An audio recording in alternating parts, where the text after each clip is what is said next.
कुछ लोगों को अभी भी लगता है कि इससे अननेचुरल प्रोसेस से बेबी पैदा होते हैं, ये अननेचुरल प्रोसेस है, बहुत रिस्की है। किस एज में ये करवाया जाना चाहिए, उस पर आपका क्या कहना है?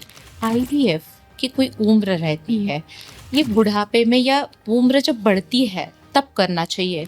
यंग लोगों में आईवीएफ का कुछ रोल नहीं है, लेकिन ये गलतफहमी है।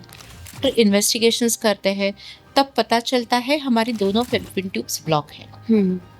डॉक्टर एक सर्जरी करने के लिए कहते हैं जिसे हम लैप्रोस्कोपिक कहते हैं, उससे भी वो खुलती नहीं है। The only option we have for conception is IVF. Engage में ऑप्ट करोगे तो सक्सेस जल्दी मिलने की संभावना ज़्यादा है। डॉक्टर, आईवीएफ में आपकी एक्सपर्टीज़ है, आप डिपार्टमेंट भी हेड करती हैं, तो जब असिस्टेड रिप्रोडक्शन की बात आती है तो इन विट्रो फर्टिलाइजेशन का नाम सबसे पहले आता है। क्या क्या लेटेस्ट डेवलपमेंट्स हैं इस टेक्नोलॉजी में जो हर कोई जिसका फ़ायदा ले सकता है, जिससे उसे मदद हो सकती है? आईवीएफ की टेक्नोलॉजी देखी जाए तो 1978 में पहला आईवीएफ बेबी का जन्म हुआ और वो लगभग 46 इयर्स की अभी है। उसके खुद के 3 बच्चे हैं और वो जो एवरीथिंग हेल्दी सब उसने स्पॉन्टेनियसली कंसीव किया था। क्योंकि उसकी मम्मी ने जो आईवीएफ किया उस केस में वो कंसीव नहीं हो रही थी। उसका कारण था ब्लॉक्ड फैलोपियन ट्यूब। उनके फैलोपियन ट्यूब ब्लॉक थे, इसीलिए वो कंसीव नहीं हो रही थी और पहली बार वर्ल्ड में वो आईवीएफ बेबी ने जन्म लिया। लेकिन तब से लेके आज तक इतने सारे बदलाव आईवीएफ टेक्नोलॉजी में हुए हैं। It's incredible process. लेकिन फिर भी इतने सारे मिथ्स इससे जुड़े हुए हैं। कुछ लोगों को अभी भी लगता है कि इससे अननेचुरल प्रोसेस से बेबी पैदा होते हैं, ये अननेचुरल प्रोसेस है, बहुत रिस्की है। ऐसे कौन से कॉमन मिथ्स हैं जो सबसे ज़्यादा आपने ऑब्जर्व किए हैं और इनके पीछे की सच्चाई क्या है? साथ ही ये भी जानना चाहती हूँ कि जो एक बहुत कॉमन सवाल रहता है, किस एज में ये करवाया जाना चाहिए, उस पर आपका क्या कहना है? यस दिव्यांशी, आईवीएफ से जुड़े बहुत सारे मिथ्स हैं। सबसे जो लास्ट सवाल है उससे मैं शुरुआत करूँगी। जी, सबका ये मानना होता है आईवीएफ की कोई उम्र रहती है, ये बुढ़ापे में या उम्र जब बढ़ती है तब करना चाहिए। यंग लोगों में आईवीएफ का कुछ रोल नहीं है, लेकिन ये गलतफहमी है। जब हमें पहले ही मालूम है हमारे फैलोपियन ट्यूब बंद है, क्योंकि होता क्या है जब बेबी कंसीव नहीं होता और 1 साल में जब कंसीव नहीं होता है तो हम डॉक्टर के पास चले जाते हैं। डॉक्टर इन्वेस्टिगेशंस करते हैं तब पता चलता है हमारी दोनों फैलोपियन ट्यूब्स ब्लॉक है। समझो उस टाइम हमारी एज 27 है। डॉक्टर एक सर्जरी करने के लिए कहते हैं जिसे हम लैप्रोस्कोपिक कहते हैं, लैप्रोस्कोपिक ट्यूबल कैनुलेशन। उससे भी वो खुलती नहीं है। The only option we have for conception is IVF. तो हमें अभी मालूम है यंग एज में कि हमारे दोनों ट्यूब्स बंद हैं, खोलने की कोशिश की है लेकिन हो नहीं रहा है, तो आईवीएफ इज द ऑप्शन। लेकिन जितनी जल्दी आप आईवीएफ ऑप्ट करोगे, यंग एज में ऑप्ट करोगे, उतनी सक्सेस जल्दी मिलने की संभावना ज़्यादा है। जैसे मैंने बोला उम्र बढ़ती है वैसे क्वालिटी अंडे की खराब होती है, क्वांटिटी भी कम हो जाती है। दूसरा मीथ होता है कि ये बहुत पेनफुल है। एक्चुअली ये इतना पेनफुल नहीं होता, इट्स जस्ट इंजेक्शन पेन। लेकिन जो पेन होता है वो दूसरा ही होता है। ये मुझे क्यों, सब तो ऐसे ही प्रेग्नेंट हो रहे हैं, लेकिन मुझे ये क्यों करना पड़ता है, मुझे ये इतना पैसा खर्च क्यों करना पड़ता है, मुझे हॉस्पिटल रोज क्यों आईवीएफ के इंजेक्शंस के लिए जाना है, मुझे क्यों वेटिंग में बैठना है। और जब हम सामने आगे जब कोई प्रेग्नेंट लेडी देखते हैं तो मन में बहुत बड़ी भावना होती है। तो emotional pain is intense in this process.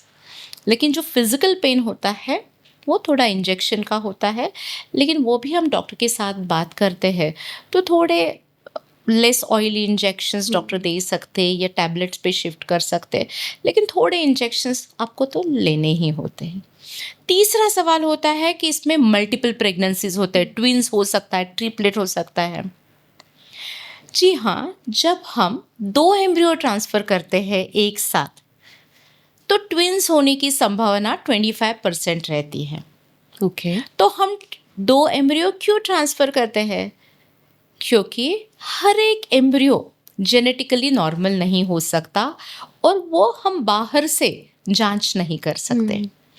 इसीलिए जब हम 2 एम्ब्रियो ट्रांसफ़र करते हैं गर्भाशय में, तो 75% लोगों में सिंगल बेबी ही होता है, सिर्फ 25% लोगों में ट्विन्स होते हैं। तो ये मिथ है। यस, लेकिन फिर भी आपको सिंगल चाहिए, तो हम डॉक्टर से रिक्वेस्ट कर सकते हैं कि डॉक्टर एक ही एम्ब्रियो ट्रांसफ़र करो, जो होगा वो देखा जाएगा, जो बेस्ट आपको लगता है वो करो, नहीं तो हम अगली बार वापस से ट्रांसफ़र करेंगे। तो ये भी हो सकता है। चौथा सबसे बड़ा मिथ है कि आईवीएफ ट्रीटमेंट के बाद आपको बेड रेस्ट ही लेनी है। ये भी गलतफहमी है। आईवीएफ के ट्रीटमेंट प्रक्रिया करने के बाद जब हम एम्ब्रियो ट्रांसफ़र करते हैं, यूट्रस के अंदर छोड़ देते हैं, तो 2 से 3 दिन की रेस्ट काफ़ी है। उसके बाद आप रेगुलर एक्टिविटीज़ कर सकती हो। सिर्फ आपको हेवी स्ट्रेनियस वर्क नहीं करना है, लेकिन आपको लेट के नहीं रहना है। इनफैक्ट स्टडीज़ बताते हैं जिसने ज़्यादा रेस्ट की है उनमें सक्सेस के चांसेस कम हो गए हैं। वाह। तो फिजिकल एक्सरसाइज इसके दौरान भी जरूरी है। लाइट एक्सरसाइजेस आप कर सकते हो, ब्रीदिंग एक्सरसाइजेस कर सकते हो, घर का खाना खा सकते हो। ऐसे गरम ठंडा ऐसे कुछ होता नहीं है, सिर्फ क्लीन फूड, हेल्दी फूड आपको लेना है, दैट्स ऑल। और इमोशनल जो पेन की आपने बात की, उससे अलग अगर देखें तो कितने लोगों के लिए आईवीएफ उम्मीद बनकर आया है। Yes. ये भी एक बहुत बड़ा एस्पेक्ट है जिसे इग्नोर नहीं किया जा सकता। जिन्होंने शायद सारी उम्मीदें छोड़ दी थी कि दे couldn't be parents, correct, now they can conceive. Yes, but उससे लेके भी एक मिथ है हाँ, कि आईवीएफ मैंने कर लिया तो प्रेगनेंसी होनी ही है अभी के अभी इसी साइकिल में। not 100% sure. No, not in first cycle. Okay.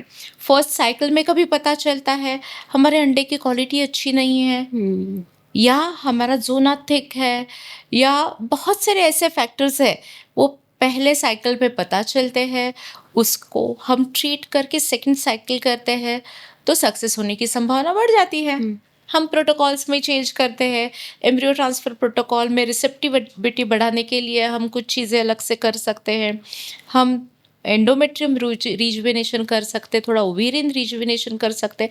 इससे बहुत छोटी छोटी एड ऑन चीज़ें हैं, वो डाल के हम अंजाम तक पहुंचा सकते हैं। पॉजिटिव अंजाम। पॉजिटिव अंजाम।